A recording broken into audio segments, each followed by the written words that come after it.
Gracias por venir en esta noche fresca, pero que bueno, la idea es compartir un rato de las historias del fútbol local en esto que llamamos un conversatorio y que tiene varios objetivos.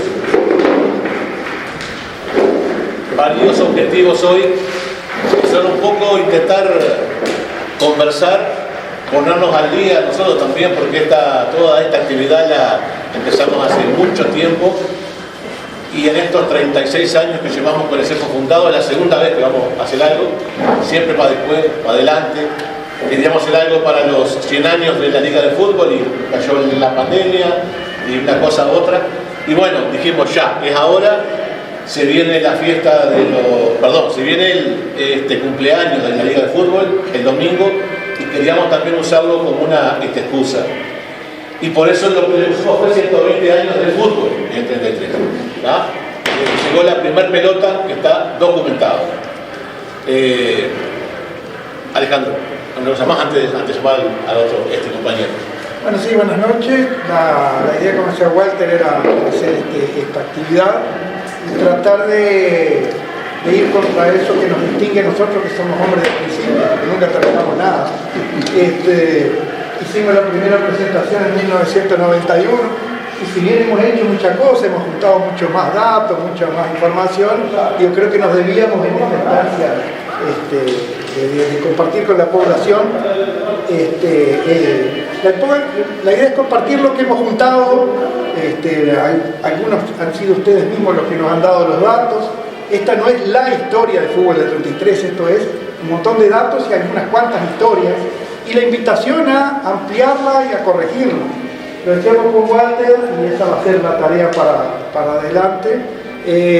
Cuando arrancamos esto en el 85, la única forma de ver una foto era la casa del que tenía la foto, y con suerte, si uno tenía una máquina de fotos bastante buena, le podía sacar una copia o sacar una fotocopia. Hoy en día, cada uno puede compartir el material que tiene a través de WhatsApp y sin interactuar de repente físicamente podemos trasegar esa información. Y bueno, para no entreverar con los años, porque ahora después vamos a hablar, son 120 años de fútbol en 33, pero bueno, el pretexto es los 106 años de la Liga de Fútbol del 33, que el próximo lunes va a estar cumpliéndolo, o sea que solo hubo 14 años, ¿no? Que no hubo fútbol institucional, vamos a decir, en 33. Bueno, para arrancar... Para terminar, Portito, también, y a lo que decía, que esto lo construimos entre todos los que estamos acá. Y cuando se termine toda esta reunión, hay una mesa con un montón de fotos, donde hay cuadros que no sabemos quiénes son los cuadros, a veces ni las fotos ni quiénes son los jugadores. Después ustedes, si tienen tiempo, ya pueden ir mirando y compartiendo todo eso, porque bueno, también ha sido un poco la forma de reconstruir las alineaciones, los cuadros, más allá de algún formulario.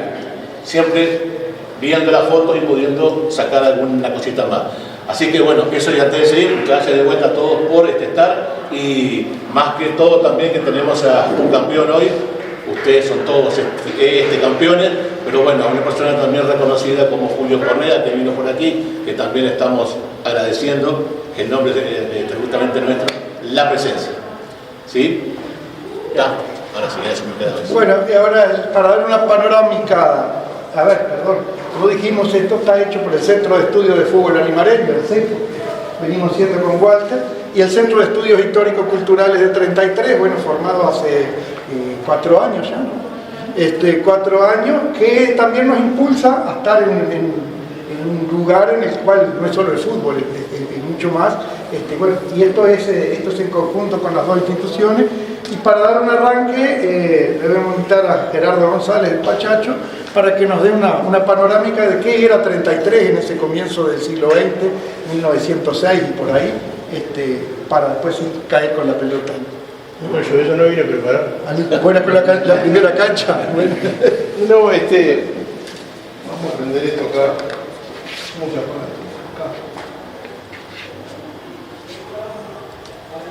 Porque yo ya he llegado a un punto de mi vida que si no me ayudo, no me acuerdo de las cosas.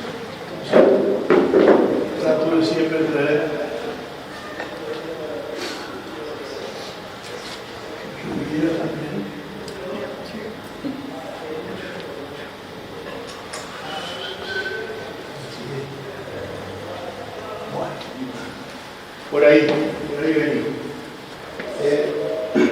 Yo hablando con Walter el otro día me pedía que yo les diera una idea de qué era, cómo era 33 a principios del siglo cuando aparece el fútbol. Y yo voy a ser corto porque ustedes vinieron justamente a ver la historia del fútbol. Pero no podemos dejar de decir algunas cosas, algunos detalles. Y yo voy a hablar acá desde un poquito antes de la llegada de la primera pelota hasta la constitución de la Liga. Y al inicio del siglo XX,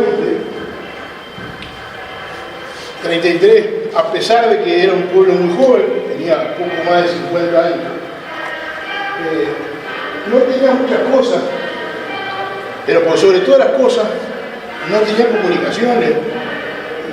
Para cruzar el río Limar había que pasar en balsa, para cruzar el Parao, el Tacuarí había que cruzar en balsa, para pasar el Tacuarí hacia Mero había que cruzar en balsa. Solamente teníamos alguna comunicación esporádica con Valle Ordóñez, que recién había llegado el tren en 1891. Entonces, éramos un pueblo, primero que nada, desconectado. Pero además de ser un pueblo desconectado, ni siquiera teníamos liceo. O sea que la juventud, a pesar de lo que decimos hoy, que se van, antes se iban mucho más. Porque no tenían ni siquiera cómo seguir su futuro. No existían clubes, no había instituciones que nuclearan gente, más allá de algunas pocas juntadas que se hacían para tocar música o para hacer teatro o para leer, alguna biblioteca existía. El vicio,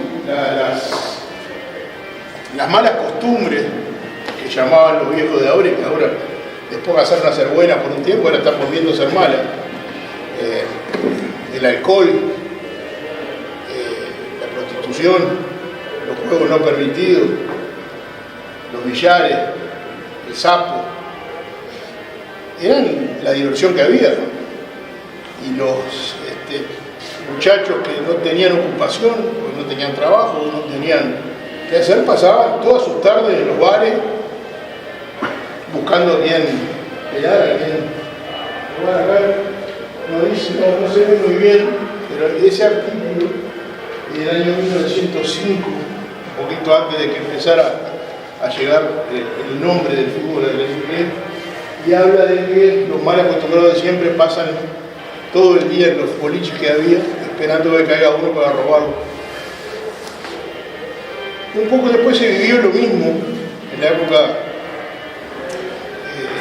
de oscuridad política, que también había una cantidad de gente de gurises que no tenían que hacer y que no tenían para dónde ir y que se mal entretenía, como le llamaban los viejos. Pero además, las actividades lúdicas del deporte no se hablaba. Las actividades lúdicas eran, sobre todo, los cercanos al medio rural, las que tienen que ver con el caballo, ya si fueran carreras, cuadreras, California, como le llamaban, incluso doma, carreras de sortija, ese tipo de cosas. Y los que tenían más que ver con el lado militar, estaba muy militarizado el país en ese momento, veníamos saliendo de una serie de guerras civiles, de revoluciones, y los más militarizados estábamos con el tiro al blanco, el esgrima, el boxeo, la gimnasia calistenia militar, todo ese tipo de cosas, pero no había, por lo menos no hay testimonio de muchas actividades en equipo, en conjunto, ¿no? Y existen muy pocas fuentes donde se pueda ver algo, sobre todo los primeros periódicos que empiezan 1887. Y ahí lo que muy esporádicamente aparece, y es totalmente lógico por el tema de la cantidad de inmigración vasca que había, son las canchas de pelota de mano. No se usaba la paleta, era a mano limpia. Y había, por supuesto, varias. No sé si está el chocolate, acá no lo vi, pero en el almacén donde está el chocolate ahora, antiguamente había una cancha de pelota que se decía que era previa a la estación, así que sería vieja porque la estación es de 1911. Cuando empieza a aparecer el siglo XX, a asomarse el siglo XX, hay 3 o 4 corrientes grandes de inmigración, sobre todo de trabajadores que empiezan a llegar a 33. Una de esas corrientes sigue siendo la militar, cambian cada 3 o 4 años de división de ejército, entonces viene una cantidad de gente joven y nueva que también busca integrarse a la sociedad, y una de las maneras de integrarse a la sociedad era participar en cosas en común. Otra es la gente que vino a trabajar en la construcción del Puente Viejo, que empieza en 1905 y termina en 1908. Y otra es la gente que estaba trabajando en la llegada del tren, que a partir de 1904, 3-4, empieza lentamente a venir el Camino de Hierro desde Nico Pérez hasta 33, que finalmente llega en el año 1908-1909 a Villa Sara, y ahí hay un tiempo que se espera para hacer los puentes hasta llegar a la inauguración del 1911. Entonces, estamos en un pueblo cada vez más lleno de gente, con mucha gente que venía sin familia, pues esa gente no venía con familia, con mucha gente que venía a socializar y que venía con ideas nuevas. Y entre esas ideas nuevas, según lo cuenta el periodista Camilo Urueña, en una revista de los 40 años de la Liga, ¿qué me puede...? Bueno, él cuenta que un día José Acevedo, el padre de Pepito Acevedo, que muchos se deben de acordar de él, le cuenta cómo empieza o cómo conoce la gente, la gurizada de su edad, cómo conoce el fútbol. Y parece ser, bueno, acá esto lo traje para que vieran una prueba, que acá en 1902 se funda el Progreso, y cuando se muda acá a este mismo lugar, que era una casa vieja, no era este edificio, los lugares deportivos que tenía el club era tiro al blanco y cancha de bocha, salón de billares, acá tiene sala de esgrima, y en el fondo había, que aún quedan los restos, que no sé si es de la época, pero me supongo que sí, un frontón de pelota. Como le venía diciendo, el fútbol llega en 1906, pero ya había llegado al Uruguay a finales de 1880 con la gran influencia de gente inglesa que venía, que en aquel momento no eran solamente los trenes, era la compañía del gas, la compañía del teléfono, la compañía de electricidad, los grandes bancos, los trusts de seguros. Entonces había una gran inmigración inglesa que empieza con el tema del remo, con el rowing club, en el cricket, y llega el fútbol.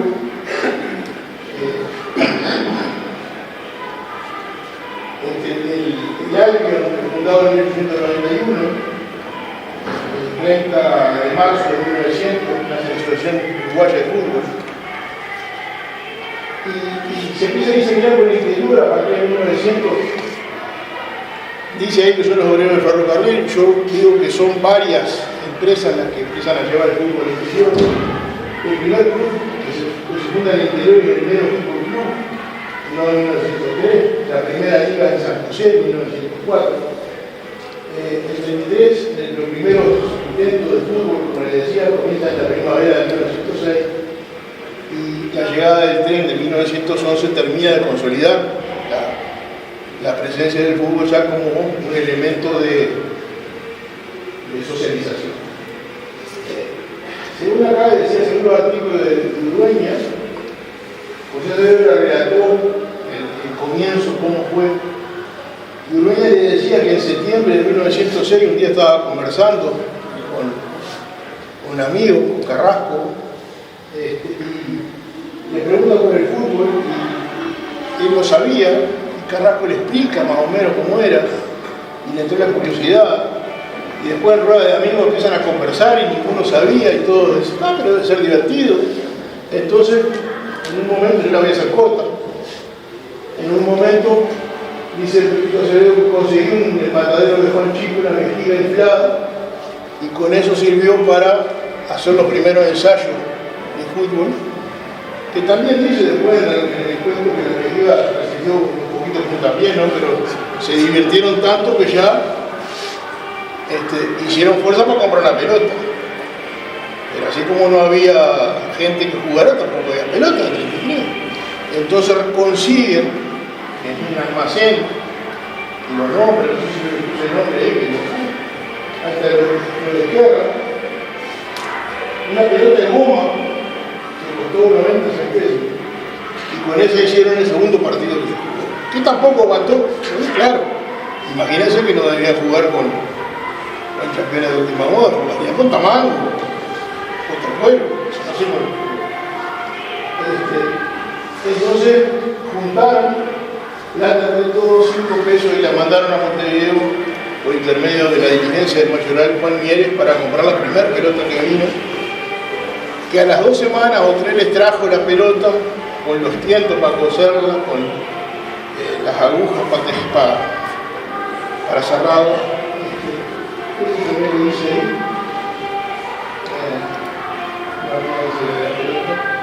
le dice que el primer partido lo jugaron en el terreno de Sara Ferrer, terreno baldío. Yo estuve investigando porque a mí me gusta tanto saber dónde eran las cosas que intenté investigar dónde era, y lo único que encontré fue un terreno de una tal María S. Ferrer, que tenía la primera esquina de inicio de Pipa del Supertey, que es muy posible que haya sido para allá abajo. Entonces el primer baldío de nuestro partido. Los primeros jugadores, según los recuerdos de Acevedo, además de él mismo y de Carrasco, fueron Castro Herrera, Emilio Zabalé, Pancho Ungo, Esteban Marqués, Tomás Lejos y otros más que no vamos a acordar. Sí se acordaba que los arcos para la primera cancha se hicieron en la carpintería de Francisco Casaña y lo hizo un carpintero llamado Domingo Cetra. Capaz que es un dato irrelevante, pero estoy seguro que se van a ir sabiendo algo más de acá de lo que no sabía. Por lo menos en estas cosas chicas que son las que hacen a la historia. El primer partido, sin embargo, se juega el Centro Atlético 33 versus el Regimiento Cuarto de Caballería en 1907.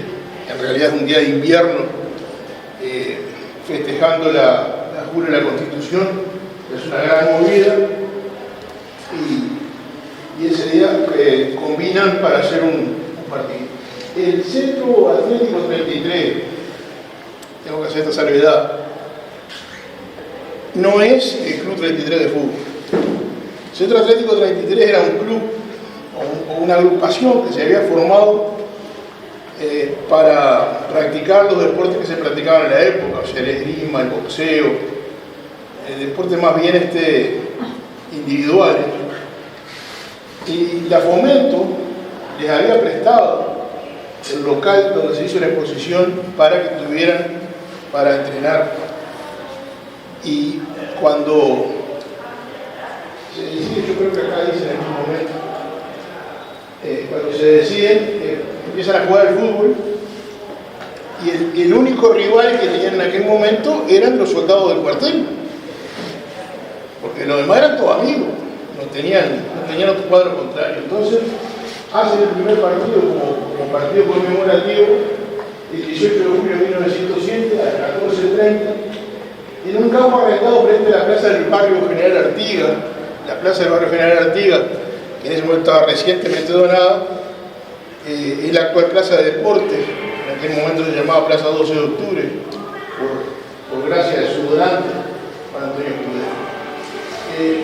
El Club Atlético 33 dice que usa blusa tricolor y el rendimiento usa un uniforme con camiseta negra, pantalón blanco y faja roja. O sea que estaban bien diferenciados. Los integrantes del Club Atlético 33, el equipo que jugó, un Calzana como goalkeeper, los backs. Puse la tipología de la época porque es muy interesante ver cómo nombraban a los jugadores. Mariano Verde, Miguel Mármara, Calfax, Torres, España, Lejos, J.M. Suárez, que debe ser el mismo José María Suárez que fue el tío de Acevedo. Roldán, Macedo, Marquini, Amaranto, Carrasco y Vallejo. Hay un relato muy lindo que queda muy largo para contárselo acá, pero del partido mismo, que termina 4-0, siendo el Club Atlético 33, y pocos días después, como no podía ser de otra manera, porque estamos en 33, pocos días después de ese partido, los jugadores se pelean seguramente por quién había jugado y quién no había jugado, que yo juego mejor y no me pusieron, y todas esas cosas que siempre pasan. Entonces se cinde un grupo de integrantes del centro atlético que forman un institución llamado Limaje. En esas filas se fue Amaranto Carrasco con una cantidad de otros compañeros, y Amaranto Carrasco tiene entonces la triple condición de haber sido fundador del deporte limareño, de la primera vez que se fue al fútbol, de haber sido fundador del centro atlético y de haber sido fundador del Olimar Fútbol Club. Ninguno de los dos clubes, repito, son ni el actual Olimar ni el actual 33. El tiempo sigue pasando y al año siguiente se juega el primer partido entre esos dos cuadros. Ya había dos cuadros, o sea que ya tenían rivales para jugar entre ellos. Y el centro atlético, que se ve que era el más organizado, había conseguido con la municipalidad de la época, con la intendencia, que le cedieran una parte de la plaza 12 de octubre, o sea, de la plaza de deporte, para hacer una cancha. Entonces habían delimitado la cancha, le habían pintado, le habían puesto arco, y invitan a Olimar a jugar. Acá tengo, no dice qué colores usaron en el momento. Fue el primer enfrentamiento oficial, inaugurando la cancha, ese del 19 de julio de 1908. Jugaron Wenceslao Vallardes, Mariano Verde Muñiz, Alves, Cabral y Vanega, Buca, nunca había escuchado su apellido, Vaz, Miguel Mármara, que era el dueño de la farmacia, Álvaro y Orga. Y en el Olimar jugaban Augusto Percival, Irma Niño, Villalba, Dante Campardella, Emilio Olivera y Luis Campardella, Amaranto Carrasco, Héctor Lamana, Juan Marquelli, que era el capitán, Vicente Malsueña y Emilio Zabalegui. Acá ya empezamos a encontrar apellidos conocidos, de gente que nosotros conocimos, los nietos seguramente, pero siempre me contaba Gerardo Manzoni, que era el que tenía el kiosquito frente al cine, al Banco República. Gerardo siempre me contaba que el padre, el abuelo, le decía que le había jugado al fútbol en los primeros partidos de frente. Bueno, el periódico que anunció este encuentro anunciaba que se esperaba que la plaza fuera un punto de reunión de toda la familia distinguida, y se iban a escuchar los acordes de la banda del ejército, de la banda del cuartel, que se habían ofrecido para entretenerlos en el medio tiempo. Anticipando que dada la batalla de fuerza, todo va a ser presumir un emocionante encuentro. Yo no voy a seguir más, de acá en adelante van a seguir los compañeros, porque no encontré en ningún lado resultados que serían interesantes. O sea que vamos a quedar con un lugar a la próxima actividad de encontrar el sector del parque. Pero sí encontré una foto que está fechada en 1921, que es del Sultan Club, y que es la primera foto que yo he visto de 33 que tiene una pelota dentro del delante del cuadro. Se ve porque está el sello acá. Está en el banco de imágenes del museo ahí. Y bueno, el 9 de agosto de 1990 se crea la Liga de Fútbol y a partir de acá tienen la palabra los amigos del CEF. Muchas gracias.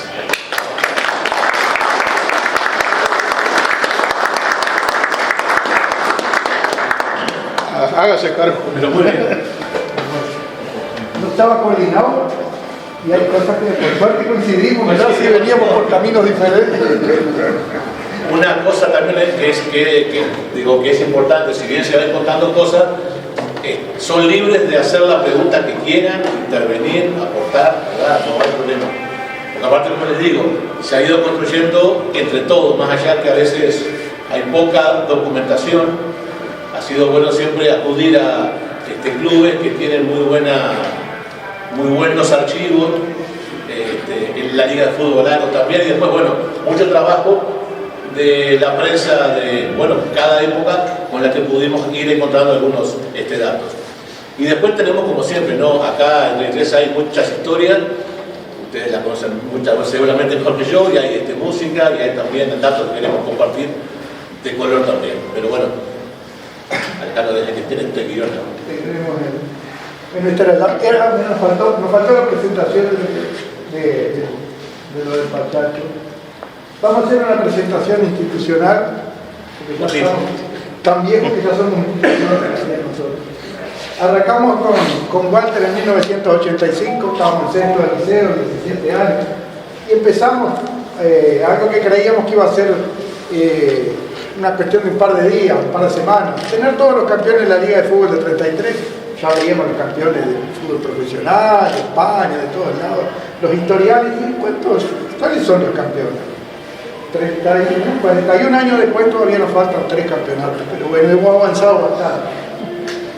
Incluso, ahora que lo veo el Pato, fue cuando estaba allá en la casa, allá frente al obelisco, caímos nosotros para que nos contara, y tengo todavía los apuntes. Están los apuntes en una hoja membretada de Huracán, que además se ve que eran unas notas de psicología de fútbol a los 6 años, así que están en eso. Tenemos otros apuntes también de Romero Berriel, que nos hizo la historia de Central, con toda la participación año por año también en hojas de cuaderno. Eso eran los años del 85. En el 86 fuimos a hacer que estudiábamos en Montevideo, y apareció la Biblioteca Nacional, que fue la que por lo menos a mí me hizo perderme totalmente. Y bueno, ahí reconstruimos mucho de la historia del fútbol de 33, por lo menos desde 1906 hasta el 80, más o menos lo del 70, del 71, 70 en adelante, ya lo habíamos reconstruido acá. Y hasta ahí íbamos medio por separado, juntando datos con Walter, hasta que en el 90 le dimos el nombre del CEFO. Acá tengo que hacer el reconocimiento a la que era por entonces mi novia, que es ahora mi señora que está por allí, que fue la que nos impulsó a que formalizáramos. Bueno, ya que no vas a estudiar nada, ponerle nombre a esto del estudio. Y ahí nació el Centro de Estudio del Fútbol Olimareño, algo pomposo, teníamos 22 años en ese tiempo, y arrancamos ahí con mucho ímpetu. Y después tenemos aquí a don Ángel Puche, el abuelo el abuelo de Walter, que con 100.000 nuevos pesos nos ayudó en ese momento. Lo calculamos ahora, serían como 9.000 pesos de pesos uruguayos del día de hoy. Sacó de su bolsillo para que nosotros comenzáramos la aventura, las primeras impresiones, hacer un sellito que todavía tenemos. Recién, vieron la vuelta a la vida, recién el nieto, ahora pasó del sello a una cuestión digital que era esta que tenemos ahí.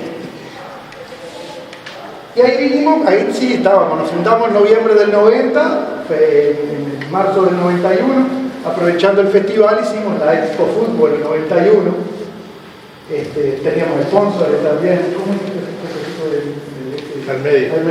Ahí los sponsors en aquel tiempo. La María Rostegui, la Casa de la Miloja, Villa Pequeña creo que está por ahí también. Sí, toda la gente futbolera estaba en ese tiempo. Ahí estamos en algunas panorámicas, aunque no lo crean, estos somos nosotros. O sea, ahí éramos flacos, con pelo y sin barba, ahora al revés. Bajo el... Y joven. Y ahí está como es el folleto, que habrá mejorado un poco el folleto con regleta y con ese folletito que dábamos en esta ocasión. Tenemos acá la copa obtenida por 33 Fútbol Club en el año 1971, y acá atrás estaban todos los campeones de toda la década del 80, bueno, del 80 al 91, en ese momento hasta 90, tanto de la A como la B, que todos los clubes nos habían facilitado los murales. Ahí está en exposición, dos murales que también nos había facilitado el Chocolate Araújo. Uno es que está acá, está el colorín con Pelé en el Cosmo de Nueva York, ahí sí los dos jugando, compañeros de equipo. Y la otra es el Colacho Ramírez, Sergio Ramírez, los dos con la camiseta de Flamengo, el que sí jugaba en Flamengo era el Colacho Ramírez, pero supongo que lo de Pelé habrá sido para el evento. Y acá, bueno, gente que concurría.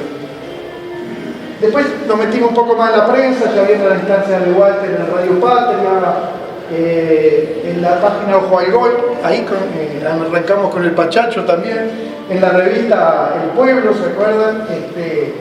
Hicimos las primeras publicaciones en el 92, ahí sí ya la primera lista tentativa la lista hasta ese momento de los campeones de la liga, datos de los clubes, salió ahí en el 92. En el 2003 se da un encuentro con nosotros, ampliando la familia de CESU, porque conocemos al Tato Silva, y bueno, en ese momento Walter estaba en Charqueada, yo me vengo de Montevideo, y bueno, nació ahí una amistad que siguió hasta su desaparición física en el 2020, pero que continúa con nosotros. Acá está algo que era más que nada una expresión de aliento. Este es un almacén bueno, no sé qué calle, la calle que va rumbo al... El Melo, rumbo al estadio, antes de dar la vuelta. Ahí va, antes de agarrar la casilla de Lubilla, estaba la provisión del batacazo, y fuimos más de una vez queriendo dar el batacazo. Se perdió esa noche. El otro que nos acompaña aquí en la foto es Marco Rivero también. Bueno, vinieron después dispersas participaciones, los medios de prensa, y hoy tenemos acá la segunda Expo Fútbol. Bueno, y ya nos vamos al fútbol. El Pachacho más o menos fue más exhaustivo con ese periodo, por eso decimos 120 años de fútbol olivareño, porque bueno, todas las crónicas van a que en 1906 Amaranto Carvajal, que por lo que nos enteramos por otro historiador, Marco da Silva de Rivera, en su libro que escribió El fútbol de adentro, tanto decir que somos los de afuera, bueno, si somos del interior, somos de adentro, escribió El fútbol de adentro, tratando de compilar la historia de todos los fútboles del interior, y decía que Amaranto Carrasco era un empleado de farmacia, tal vez sería de Mármora, quién sabe, si muy probable, que era el que había traído la primera pelota. Bueno, los primeros cuadros coincidimos, el Olimar, hay el Nacional, medio efímero también. Las primeras canchas que hablan es el cuartel de Benavente, la Cruz Alta, lo que hay en la Plaza de Deportes, y la cancha vieja que viene a ser la cancha de Huracán, que después también se llamó los Eucaliptos, los eucaliptos que estaban aquí. Y vienen en esa etapa, además de los partidos, como decía Pachacho, vienen los partidos interdepartamentales e internacionales. Algunos en Colmelo, hay uno muy particular en 1916 que el Albión de acá va a jugar contra el Vitoriense de Santa Victoria do Palmar, y prácticamente todo el año están planificando lo que iba a ser esa visita. Era un evento, ¿no? en esa época, ¿no? Antes que nada también con eso, como él estaba contando él también, vieron que siempre aparecen las fechas patrias para eso. No era que era un campeonato de todo un año, era un partido al año en una fecha patria, por ejemplo. Entonces la visita de esos cuadros también se daba con eso, ¿no? Había una fiesta, había baile, en alguna parte, y había fútbol. Después también, seguramente va a aparecer por allí, lo vamos a pasar, muchos cuadros del fútbol nuestro tienen nacimiento en una fecha patria, además. Muchos cuadros, hay alrededor de 8 o 9 de estos cuadros que se juntaron por una fecha patria y ya después siguieron jugando al fútbol. Estamos ahí en 1914 y esta es una crónica que yo rescato, que la publicamos incluso en la primera vuelta, en el primer ejemplar que publicamos nosotros, en julio del 92, en el Puebla, la revista El Pueblo, que a mí me llamó mucho la atención, del periódico El Colorado, del 27 de mayo de 1914. O sea, hacía menos de 8 años que había llegado la primera pelota. Pero digo, a mí me resulta sumamente interesante lo que escribía el cronista, le voy a leer lo más cuentamente posible. El fútbol es uno de los deportes más aceptables porque se efectúan al aire libre y a la vez entusiasma al jugador y a los observadores. Fortifica los músculos en beneficio de la salud del cuerpo. Casi podríamos decir que el fútbol escrito en inglés, no fútbol, es el juego universal por excelencia. Lo decía un tipo que estaba escribiendo en un diario de 33 cuando hacía menos de 8 años que había llegado el fútbol. Digo. Eso me sorprende esa visión. En las grandes ciudades, lo mismo que acá en los villorrios, el ejercicio físico preferido. En 33 el fútbol no ha sido muy aceptado, o cuando mucho, como mucho no estaba a la altura, debiendo encontrar desde hace tiempo que se juega todavía una vida anémica, casi precaria. Tenemos noticias que en tiempos pasados estuvo mejor organizado y hasta hubieron 2 cuadros, que si bien no se les pudo llamar excelente, al menos se les pudo llamar muy bueno. Esto indica que, aunque nos dé pena constatarlo, que en esta materia vamos retrogradando con caracteres bien notables. ¿Cuáles han sido las causas de este retroceso? La falta de entusiasmo, ¿acaso? Es verdad que también sería triste confirmar tal presunción, porque al resultar así nos encontraríamos ante una juventud inerte, que prefiere, antes que el ejercicio físico que vigoriza el miembro, la vida monótona y enervante del café, donde se cosechan vicios y se derrocha salud, completando lo que decía el panorama del Pachacho. Es preciso que los jóvenes que necesitan de la salud del cuerpo para afrontar con energía la lucha por la vida, tanto como los que han de luchar con el brazo, como los que han de luchar con el cerebro, porque a todos les hace falta por igual, que se rebele contra esa vida perniciosa de la que he hablado y hagan algo por la salud propia y por la de sus futuros hijos. Bueno, en 1914 escribía esto y apenas unos días más tarde, no sería el 19 de abril, por lo menos es lo que dicen la historia. Muchas veces, antes de eso, muchas veces yo lo mismo lo escucho de varias personas, dirigentes, entrenadores, el fútbol es sacar a los pibitos de la calle. Digamos que eso está dicho con otras palabras, pero casi que también en esa época. Bueno, en 1914 nace Estudiantes, que luego se transformará en 33. No hay crónicas específicas de la época, pero bueno, está asumida la fecha del 19 de abril de 1914 como fundación de Estudiantes, que lo recoge después 33. En 1915 también sería un 19 de abril, nace Rodó, que serían los clásicos rivales de ese tiempo y de los comienzos de la liga. Teníamos ahí lo que citábamos, la visita de Albion al Victoriense, y después eran otros clubes que salieron antes de la creación de la liga: Albion, Libertad, Liverpool, River y Defensor. Y el 9 de agosto de 1920 se crea la Liga de Fútbol del 33, con 33 y Rodó, que ya estaban bastante acentuados, ya habían disputado algunas copas. Creo que Zabalegui era uno de los que donaba copas también en ese tiempo, lo nombraste ahí. 33 y Rodó disputaron algunas copas en los 2 partidos, bueno, sí, no era un campeonato. Y se agregan Olimar y Wander cuando ahí se funda la Liga de Fútbol del 33. Ese año, en 1920, se juega solo un torneo que fue la Copa del Comercio, que lo gana Rodó, y a partir del año 1921 se instaura el campeonato departamental, que el 33 gana el primero. En esos tiempos había 4 clubes en primera, el campeonato se jugaba a 2 ruedas, con lo cual se jugaban varios campeonatos después. Y lo de departamentalidad por nombre, ¿no? Departamental era por nombre. Lo que pasa es que en realidad originalmente era Liga Departamental de Fútbol de 33, hasta que surgen las ligas más acá de Vergara o Santa Clara, el campeonato. Bueno, y ahí van los demás clubes que fueron apareciendo, un Peñarol, y digo uno porque no es el mismo actual, en el 22, Artigas, Guaraní, Liverpool, Misiones y Nacional en el 24, Estudiantil, Southampton, que nace en el 26 pero se afilia a la liga en el 28, Vaca Azul, que se funda en el 33, pero, perdón, en el 33 no, en el 31, está mal que se afilia a la liga en el 41, un Vergara que integró un año solo, en el 36, luego en el 40 se funda en Central y Huracán, Albión Vergarense Juvenil, estos jugaron en el campeonato de los barrios, división de ascenso, porque después no lo dejaron a Albión competir como Albión y ahí nace San Lorenzo en el 42.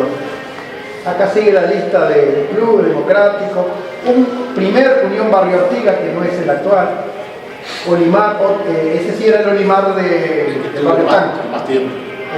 La Valleja, el actual La Valleja, Nacional, bueno, este fue el último Nacional que hubo, Universal, Independiente, Chervalense en el 52, 25 de agosto, que bueno, nace en el 55, Tigre, el actual Barrio Artigas, que bueno, más allá de los años que estuvo inactivo, reivindica ser fundado en 1956, Arminio, Danubio, Juventud, Los Naranjos, un Ruralista, 25 de agosto, suponemos que vinculado a la corriente del Ruralista de Nardone, Relámpago, Boulevard, Cruz Alta, Agraciada, que compitió hasta hace unos años, el actual Peñarol,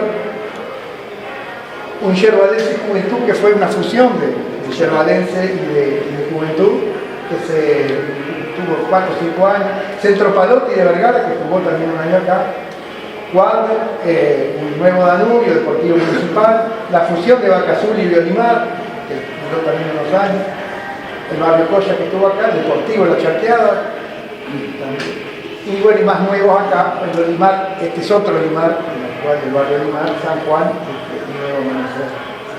Ahí están, después hay un folletito ahí que pueden retirar, que están las nominaciones, son 55 clubes los que han participado en la liga, incluso allí están detallados los clubes de fútbol femenino también, que acá no lo hicimos. En particular los que jugaron solo fútbol femenino, como Limareña, Leona, no conseguimos la foto del doctor Lautaro Guerra, quizás si hubiera, creo que fue candidato, porque fue miembro del consejo, fue diputado departamental, como le decían, ¿no? Fue el primer presidente de la liga, lo recuerda acá el nomenclator, en la calle del barrio Cerval, ¿no? Creo que está. Sí. Acá tenemos a Leo Arroyo Torres, después van a escuchar otra anécdota sobre él. Leo Arroyo Torres era originario de Colonia, era escribano, creo que se vino acá, no sé si ya estuvo escribano o procurador, pero tuvo destacada actuación política dentro del Partido Colorado. 1922, 1922. Y bueno, fue diputado, senador, ministro de Hacienda en el gobierno, creo que Vallever.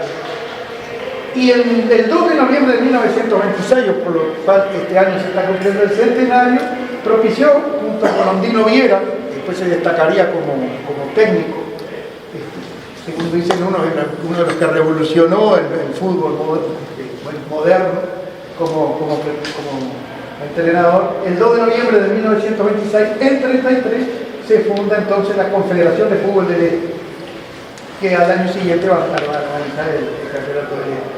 Acá hay gente que estuvo en la Confederación, así que ya le puede avisar que 100 años, ¿verdad, William?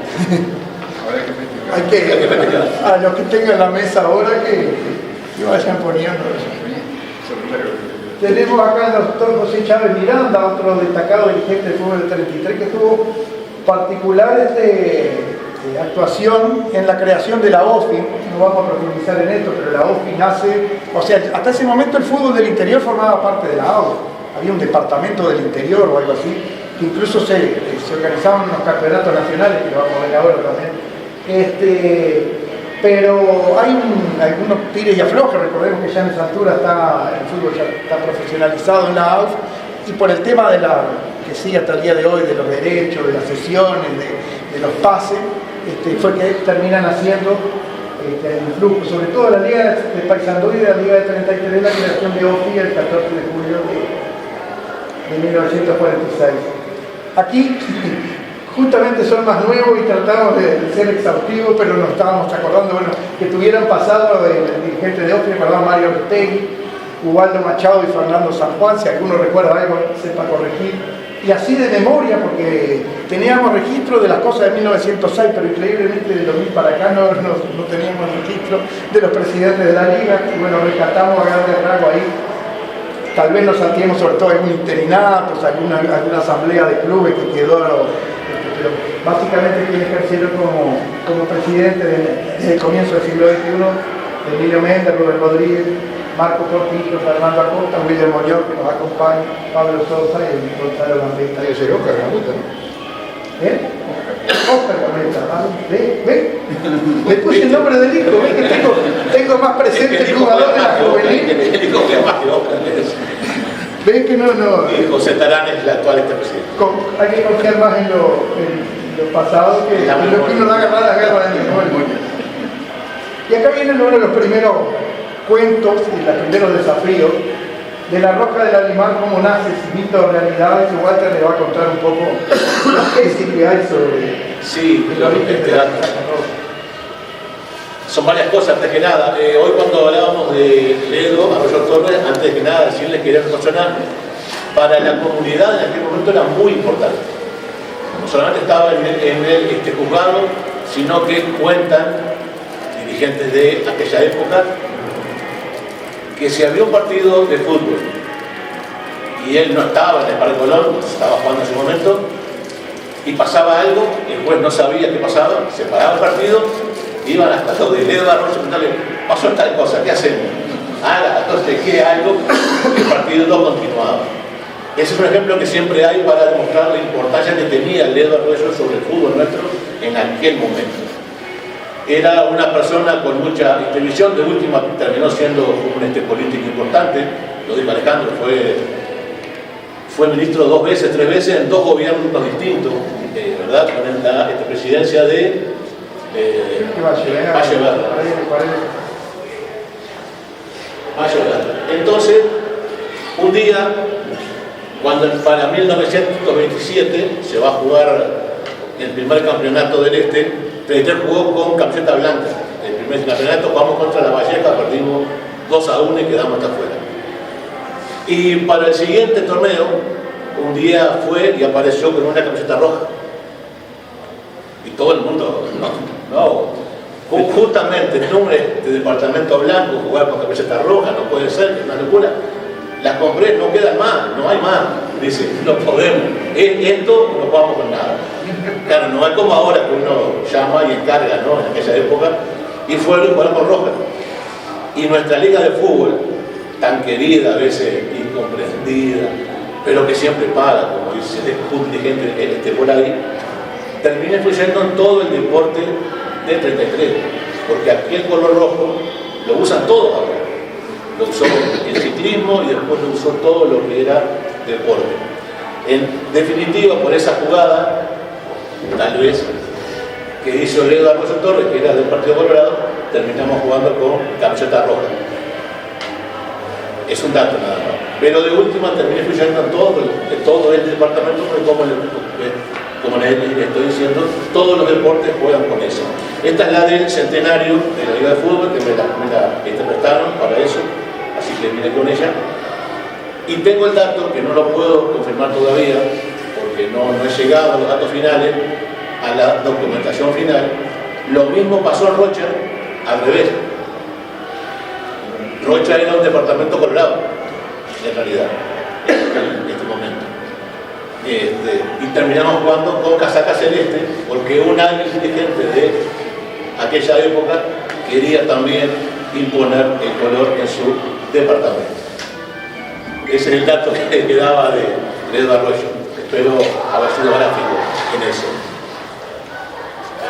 Ahora íbamos repasando, vamos repasando brevemente algunos puntos de lo que ha sido la competencia interdepartamental. Ya lo decía Walter, el primer campeonato del Este se juega En el 27 queda por eliminatoria, 33 juega como local frente a La Valleja, pierde 2-1 y ahí terminó la historia.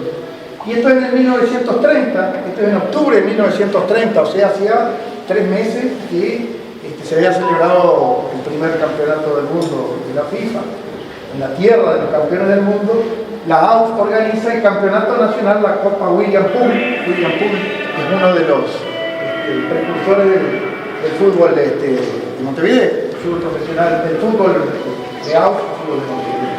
Y acá está la delegación de 33. Esto está del diario de La Mañana, que iba publicando, si había expectativa que iba publicando la llegada de cada una de las delegaciones, cómo esto le queda pendiente, esto todavía no la agarró Abraham para ponerle color y suavizarla con sus métodos. Ese fue el primer torneo, se jugó creo que 4 o 5 ediciones. La de 1930 la gana Río Negro, o sea, jugaban las ligas de fútbol del interior, prácticamente las capitales, creo que Paso de los Toros era la única liga no capital que jugaba, y las ligas afiliadas de la AUF, jugaba la liga universitaria, había muchas ligas, la liga tranviaria, liga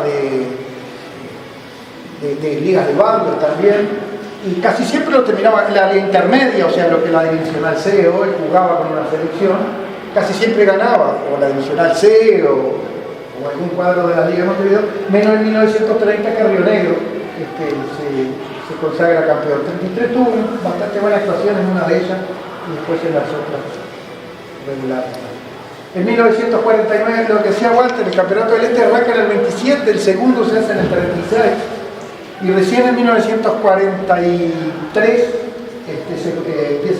en 1943 también es otro salteado y recién en el 45 arranca con continuidad, se jugaban ahí en sede fija. Y el de 1949 es muy recordado primero porque fue el primero que se hizo en 33, que lo ganó 33, hay bastante documentación, y por supuesto que hubo lío con Cerro Largo. No terminó el partido, terminó 2-2, se termina el primer tiempo. No son muy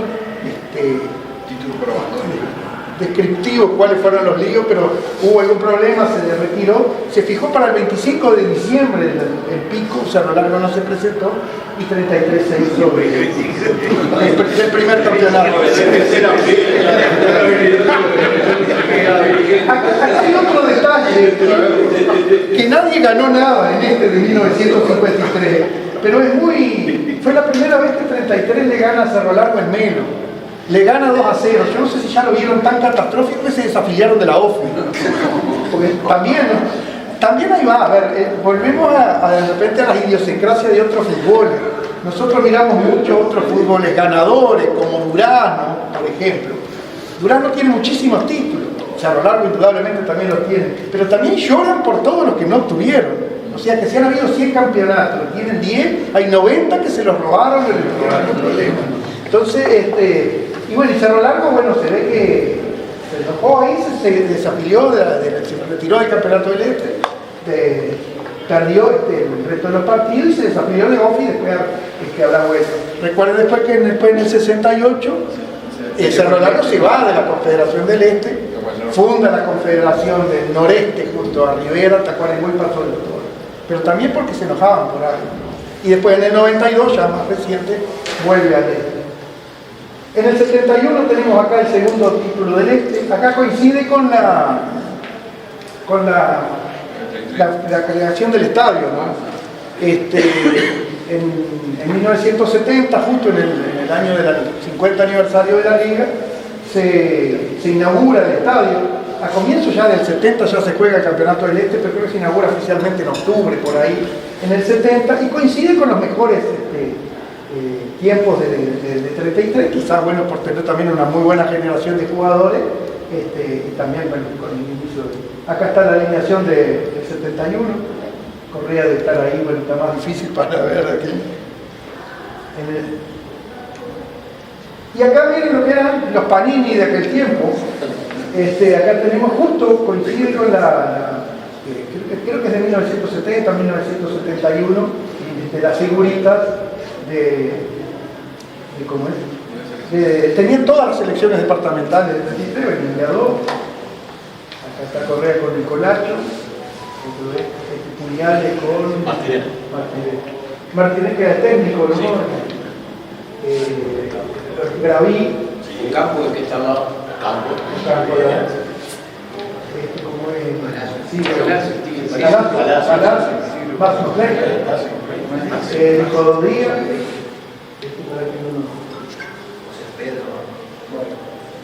Rodríguez, José Pedro Silva acá. Pereira. José Pereira, sí, Ah, no, yo ya arriba. Ah, Pereira. Arriba. Sí, a la voz de El Pocho Ávila.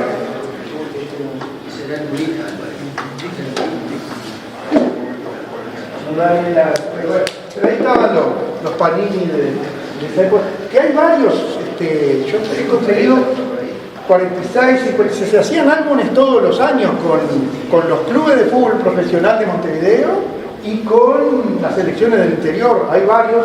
De logré la imagen completa llena con todas las futbolistas.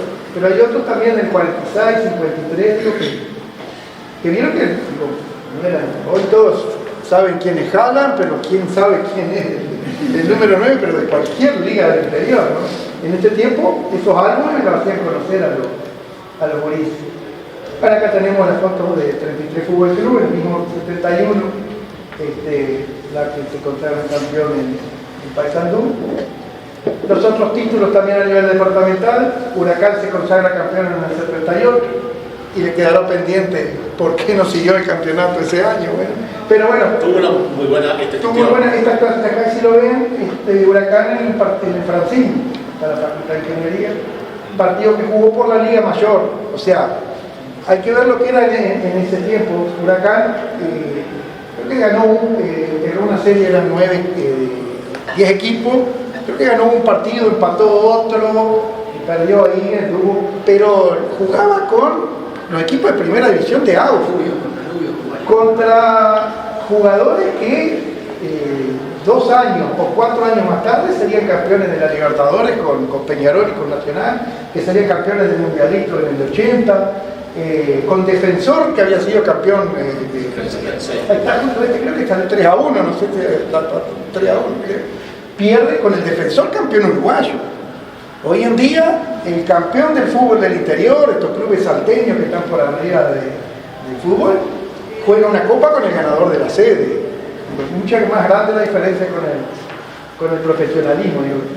Y ese 33 tiene la particularidad de que esa experiencia de integradora se hizo a nivel de clubes con los 4 clubes que habían salido campeones zonales, que jugó la Liga Mayor con Huracán, Peñarol de Paso de los Toros, 18 de julio de Fraivento y Santa Bernardino de Durazno. Y al año siguiente hay otra experiencia también a nivel de integración, pero con selecciones. Y curiosamente el único que repite es 33, primero con Huracán, después con la selección, que está 33, Cerro Largo, no me acuerdo de cuál era la otra selección. Salto, que bueno, que le había ganado 33 en la final. Acá cuando el último título de campeón del Este y también, bueno, vicecampeón del interior. Es el último campeón en categoría mayor, es una marca que tenemos que tratar de superar pronto. Acá viene un dato crítico, por lo menos de nuestro análisis. El Maldonado recién sale campeón del Este en el 58. O sea, 33 salió antes, ya había salido campeón en 33, La Valleja, Cerro Largo, Rocha. Y Maldonado recién sale campeón en el 58 y después, bueno, tiró una cantidad de títulos. Y le puso a una de las tribunas del hoy estadio como es, el Domingo Burgueño, campeones del 58. Yo no sé si es por Jetta o qué, digo, pero acá el haberle puesto el último título y no haberle puesto campeones de 49, 71 y 78. Pero digo, me suena que ponerle el nombre del último título parece medio a maldición, porque bueno, no hemos podido salir de esa. Más acá en el tiempo, tenemos otro campeón a nivel del interior, todavía era incipiente, bueno, la competencia a nivel femenino, pero digo, bueno, el 33 fue destacado, pues comenzó el fútbol femenino en el fútbol infantil, en el fútbol en el 2005, Y eso repercutió ya en el fútbol mayor femenino. En el 2010 el Valencia se consagra campeón del exterior y la liga regularmente, creo que en el 2014 que arranca a competir. Acá tenemos los juveniles. Vos dijiste que teníamos un campeón juvenil también. Para el que me dijo que no teníamos la foto de él. Bueno, está difícil ver acá donde está Casalla, que fue uno de los autores de los goles en Tacuarembó, ¿no? Fue uno de los goles fue suyo en Tacuarembó. Salió campeón del Este por primera vez en el año 81. Campeonato que se jugó separado del campeonato del Este, no fue preliminar de la mayor como ahora. Se jugó en sede fija, claro, acá en 33, lo ganó 33, y después en el Nacional en Artigas, bueno, en el Nacional no, pero el campeonato del interior. En Tacuarembó, que ganó Artigas, perdón, sí, Artigas lo ganó, salió segundo, viceinterior. La foto esta no está aquí, pero la tiene Walter por ahí, la del campeonato del Este sub-16 en el año 91. Y bueno, acá estábamos vamos a repasar algunas cositas de las fechas patrias. Para empezar, que el 25 de agosto se puso como Día del Fútbol del Interior, así que muchas veces se jugaban partidos contra clubes de Montevideo, contra clubes de la Liga Universitaria.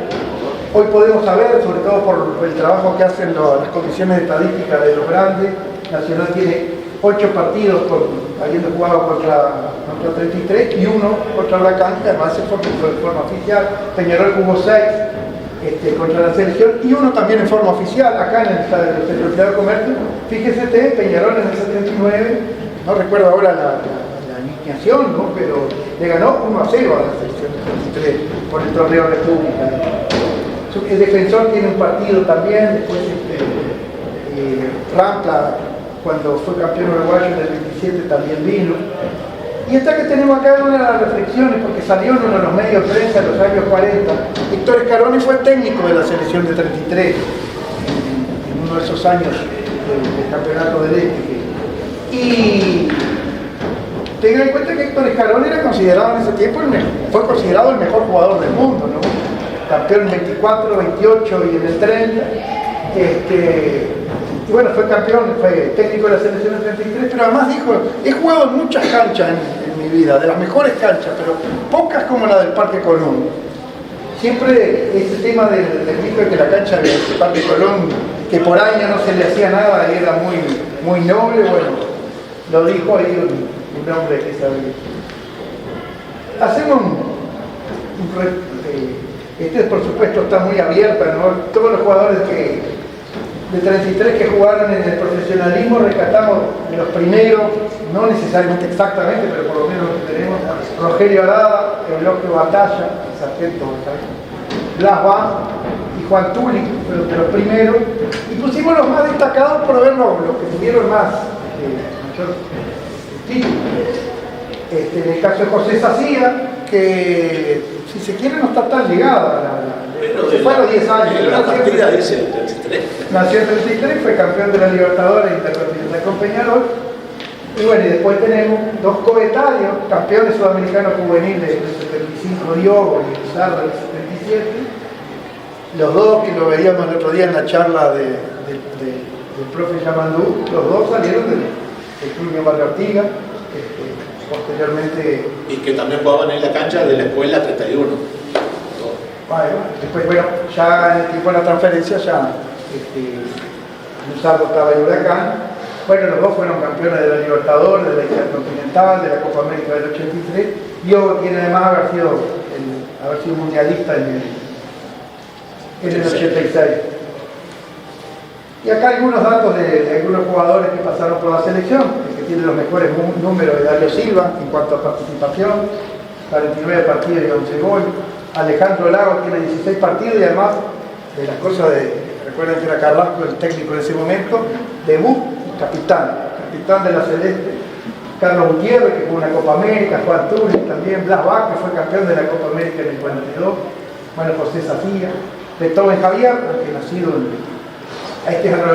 en Mercedes, pero adoptado por 33, Pedro Alba, el Colacho Ramírez, conocido sobre todo, aparece hasta en la revista Placar, eso que tienen todos los partidos de la selección brasileña, tiene un cuadrito, no me acuerdo qué fecha, agosto, octubre del 76, por la Copa del Atlántico, la famosa corrida a Rivelino, que bueno, fue la que lo puso en el mapa y no ha vuelto. Después de eso, lo corrió tan bien que no ha vuelto más. Y Rubén Alzueta, lamentablemente le tocó un partido difícil aquel contra Brasil. Marcar a Romario en el 93. Y acá tenemos... queda algún jugador más también, por supuesto, Emiliano Alfaro, de los que me acuerdo curado, pero bueno, algunos sí, más. Platero también estuvo en un momento. Esta sí fue en memoria, alguno puede haber quedado, puede haber algún otro que sea de nacimiento. Charles También, sí.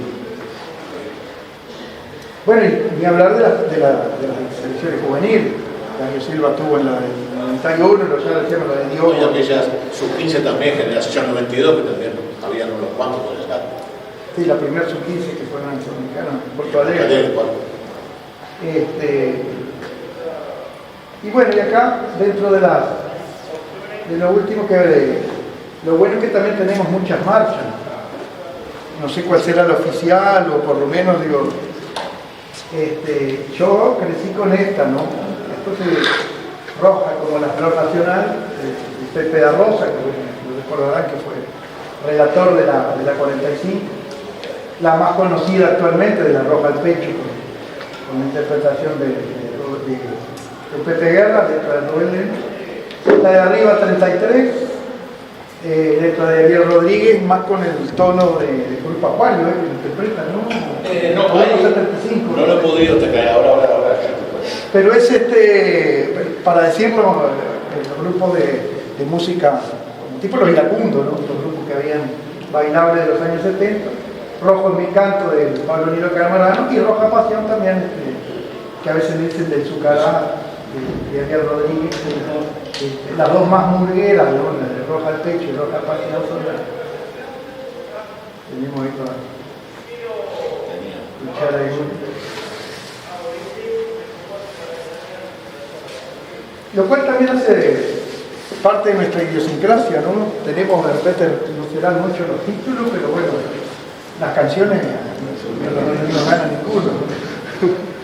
Colonia tuvo que ser una con el zurdo Ezio para, no sé si variando de Colonia o para levantar, pero bueno, no tenemos. Usted vive en Colonia. Vive en Colonia.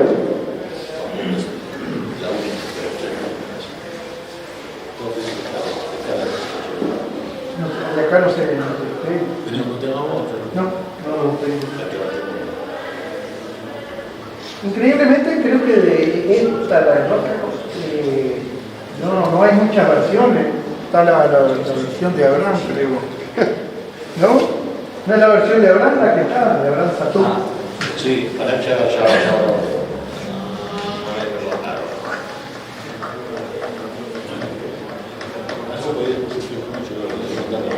No, ya que estamos eso, y mientras baja la canción que quedó ahí colgada. Digo, si bien ustedes vieron que hay pocas copas ganadas, pocos campeonatos ganados, no hay como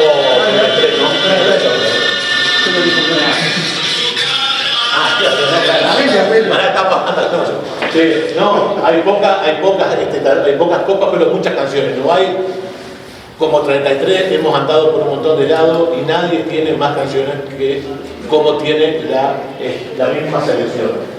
Hubo un aporte importante de las radios. Las radios fueron un evento cultural muy importante con el fútbol, porque la mayoría de las grabaciones tuvieron su importancia con eso. Gente que estaba vinculada al periodismo, que estaba vinculada al carnaval, que hacía y que también podía ir armando las canciones. La primera canción es de Mi Querer, en la que grabaron los Hacheros. Un día parece que, según me cuenta Eduardo Elena, Wilson Nelson, que trabajaba allí en la estación de Ciudad fue y habla con Rubén Elena, que no le gustaba escribir por este encargo, si le venía a hacer, él no quería, pero como era Wilson, le hizo la canción que grabaron los mismos Hacheros. ¿Oíste? Si no quieren, vamos a ir. Bueno, que como no estaban los olimareños, la grabaron otros, ¿verdad? Fue el año 81. Que fue la primera canción así oficialmente que quedó. Después, bueno, con la radio siguieron haciendo canciones y como les decía él, en realidad nunca supe quién la grabó realmente, porque Walter Fernández, el maestro Walter, un chiquito que tocaba en el grupo Hernández, cuando la escuché dice, mira, eso es una pianola que la hacía Sociedad Anónima de Melo. Digo, bueno, será. Willington me dice que no, que la grabaron otros músicos en la vuelta. Así que ya la vamos a ir por esa apenas va a estar. Y una canción que es de más o menos del año 85 al 90. Una pena que no haya bajado esto porque me lo mantenían así. bueno, la primera que bajó esa. Bueno, entonces después de esa canción que se llamaba Y Vamos 33, la otra versión fue la de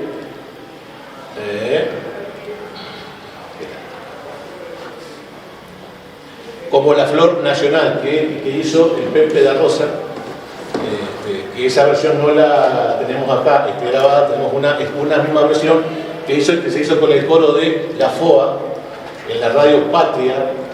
Recuerdo que estaba Karina Soto, Maricel Milder, estaba Verónica Fleita, estaba Soledad García también, y el dúo Examen es el que hace esa grabación. Una pena no poder poner la música todavía, pero bueno, es un poco esta historia. Y después me quedaba una pendiente que espero poder pasarla. También es un recuerdo para Pablo Camarano, que hizo una canción junto a Ariel Rodríguez y que tuvo muy poca repercusión, pero que está muy linda. ¿La interpreta él? La interpreta él mismo, se saqué de un cassette viejo. Y bueno, la última es la que compartíamos con William, de Zucará. Pero sin duda, hoy por hoy todo el mundo lo que canta es La Roja al Pecho, con esa versión que hizo el Pepe Guerra cuando volvió, cuando fue a cantar como solista, cuando hizo aquellas canciones con Los Tres Puentes, en fin, que realmente comenzó a marcar identidad y comenzó a marcar un símbolo nuestro.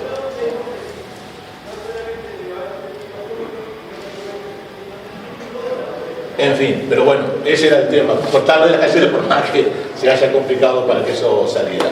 ¿Qué más quedaba? ¿Eso no? No, ya que en un momento estuvimos barajando también, recordar, pero bueno, lo podemos recordar en conjunto, hablamos del Pepe da Rosa como relator, también es otra de las cosas a inventariar, lo que han sido relatores del fútbol de 33. Yo no lo llegué a escuchar, pero el maestro Ariel Piño fue de los primeros, primero era vinculado a la difusora, y después fue director de la difusora y fue relator también de fútbol y crónica. Bueno, en ese tiempo hacían, así como los políticos eran dirigentes, jugadores de fútbol y jueces, también en ese tiempo los periodistas eran el informativista, el que relataba fútbol, el que relataba hipismo y ciclismo. Yo más acá en el tiempo, en los años 70, yo me acuerdo ya de Pepe da Rosa en la 45 y Pablo Nielo Camarano en la Olimar, y tengo el recuerdo de que en las finales del 78, o sea, la anterior a la que salió campeón, que se pierde la final con Maldonado, para el partido que se jugó en Maldonado, las dos radios transmitían juntas y uno transmitía un tiempo y otro transmitía el otro. Igual tengo que desconfiar porque eso estoy hablando de que yo era mi memoria cuando tenía 9 años, así que espero que haya pasado. Pero tengo ese recuerdo que bueno, que se habían unido a la radio. Bueno, más acá en el tiempo ya Ariel Rodríguez, Wilson Mario Ceballos, Edu Pereira, Gonzalo Machado, como relatores de fútbol de 33. Acá, mientras vamos buscando, le tiro algunos números de esos que a veces damos, que a veces son entretenidos, otras veces aburren un poco, pero bueno, dan la idea, sirven para dimensionar algo. Por ejemplo, que se han jugado unos 5.100 partidos por el torneo oficial, es lo que le decía. Hoy en día prácticamente se juega solo el oficial, el departamental, como se llamaba antes, pero antes se jugaban 2, 3 torneos. Ledo Arroyo Torres fue también un torneo que se jugó por varios años, alrededor de 12 o 13 años se jugó la Copa Ledo Arroyo Torres, algunas como torneo solo y otro era la primera rueda del departamental. Y este número, bueno, que desde el 82 para acá sí tenemos todos los partidos de primera edición, se han jugado más o menos esos 3.154 partidos y 9.691 goles. Eso es por la primera división, por la A, hay que agregar las adicionales de ascenso. Está siempre el récord y eso está muy vigente, que en el año 68 había 24 clubes afiliados a la Liga de Fútbol de 33. La primera, o divisional A, la intermedia y la extra. No es tema de plata ni nada, porque en el 68 el país era un polvorín y complicado, inflación y todo, pero bueno, así como en el 1900 no había nada para hacer, en el 1968 creo que lo único que había para hacer o para entretenerse era el fútbol, ¿no? Se iba a la... Y estos números de la selección, que ha jugado 644 partidos, ha convertido 1.003 goles.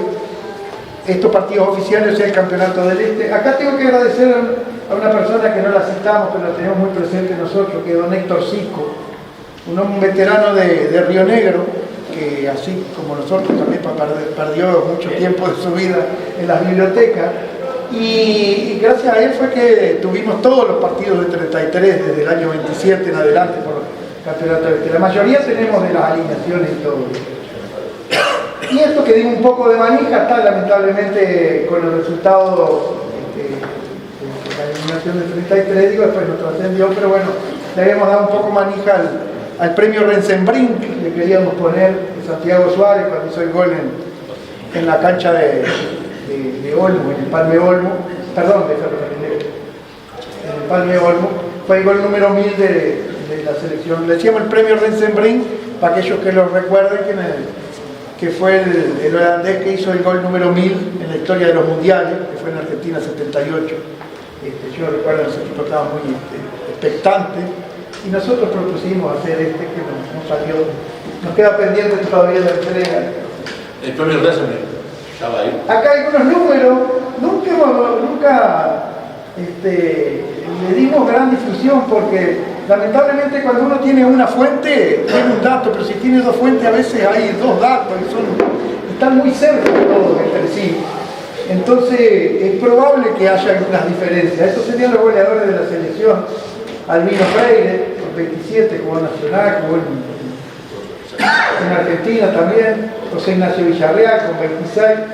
Esto de los más nuevos, acá tenemos que llegaron, bueno, Martín Ávila, Santiago Suárez este año, llegó a los 27.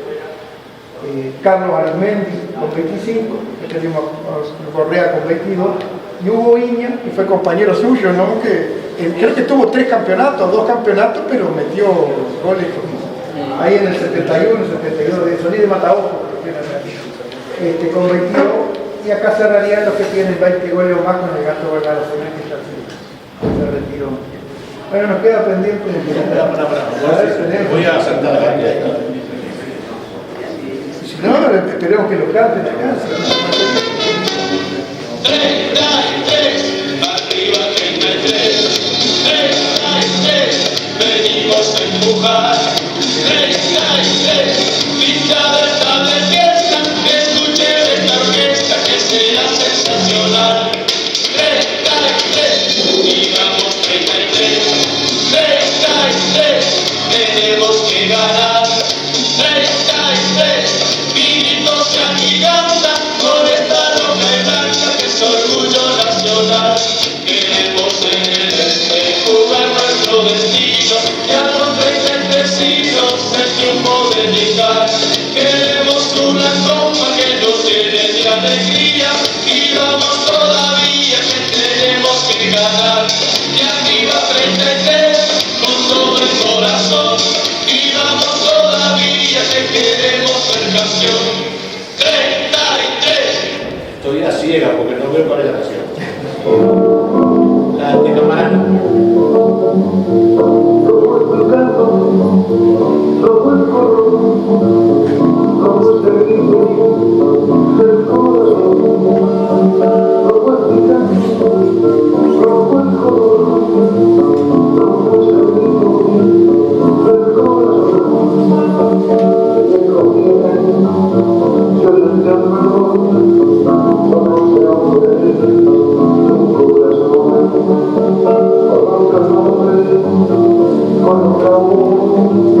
Por supuesto que a nivel de la selección, los clubes del fútbol tienen muy lindas canciones.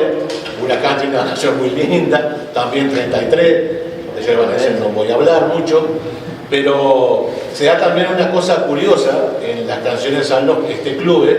Sacía fue el que le hizo el himno a Huracán y a 33, y a San Lorenzo. Ese es un demócrata. realmente. Y trascendió también con todo eso. Así que cumplí por miles de disculpas, se nos complicó, pero bueno, salió. Esta era la que le había prometido a William, estaba retocada por la magia de Abraham Carino. El 1 de mayo del 65 fue el primer partido de un club de 33 por la Copa de Clubes Campeones del Interior, la Copa del País. San Lorenzo contra Atenas. Acá vemos a Alcide Brito, el arquero de Atenas. Dice, no sé cuál era el 9 de San Lorenzo, en el pie decía el 9 de San Lorenzo que estaba atacando. Y así fue como se fue Alcide Brito del Parque Colón, en el primer partido. Acá está era con filo, ¿verdad? Pero bueno, también habla de que bueno, se resistió porque salió, Atenas, recuerdo, salió campeón del interior ese año. Y la gente que hay en la Mira la cantidad de gente de la tribuna.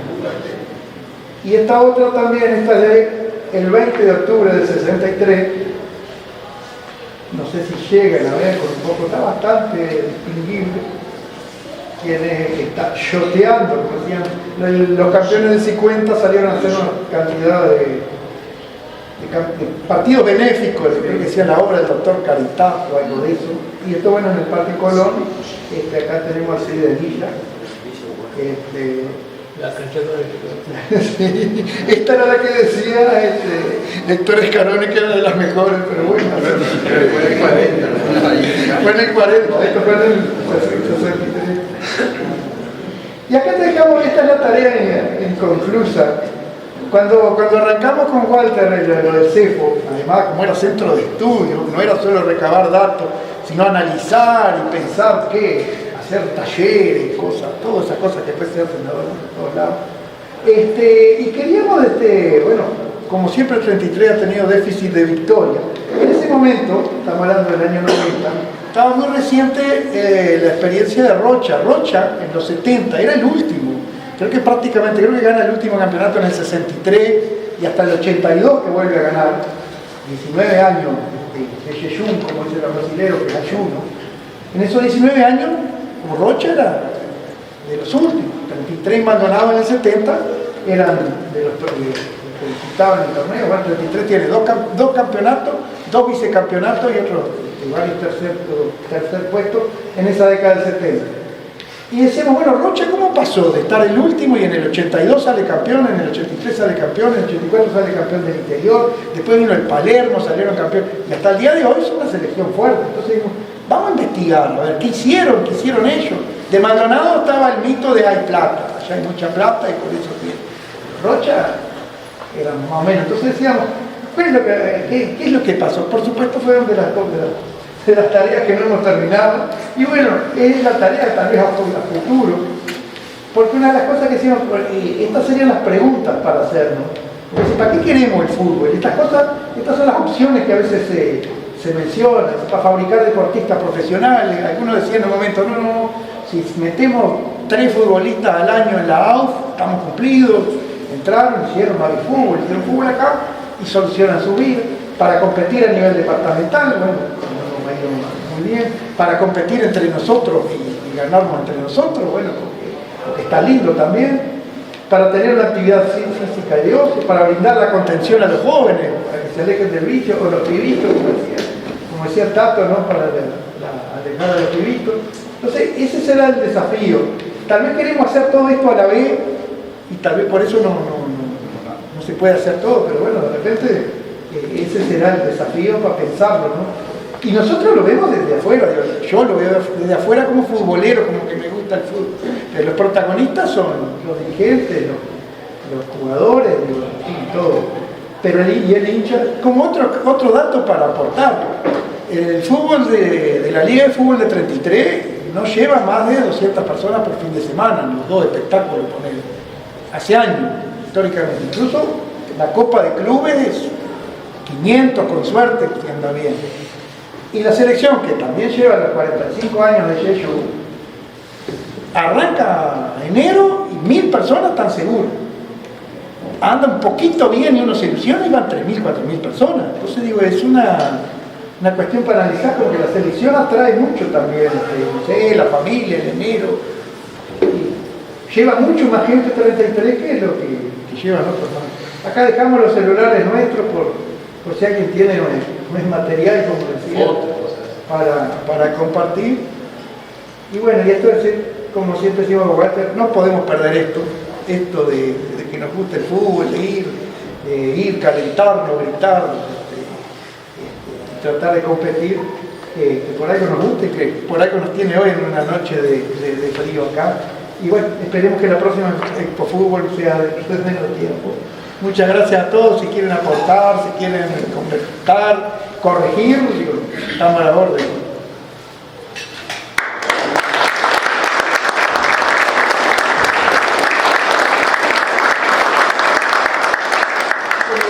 Hay algunas prendas acá, ¿no? Una marca de camiseta de Vaca Azul, los folletitos estos sí están a la orden para llevar. Un poquito de esto, por suerte, ha pedido.